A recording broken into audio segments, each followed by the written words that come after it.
Great, Miss Cottrell here, and I'm just going to give you some information about Dance GCSE to help you make your decisions on your options.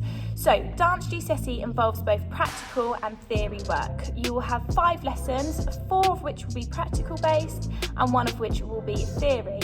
The practical side of Dance GCSE is worth 60%, and this involves 2 different components, one being choreography and one being performance. In your choreography, you will have the chance to become a choreographer for your own group, so you'll be in charge of your research, the planning of your piece, choosing your music, deciding what your piece is going to be about, picking the movements and creating it and teaching your group, which they will then perform. Then the performance side of the practical component is that you will learn a set phrase and you'll perform this as a solo, and then you will also learn a duet and a trio performance which you'll perform together.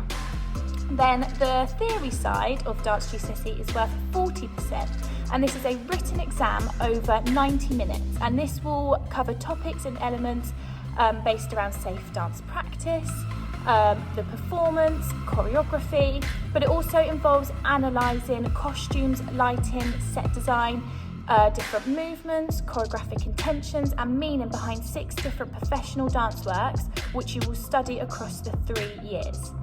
All the information on Dance GCSE is also included in the GCSE Deer Park handbook and will also be added to this video.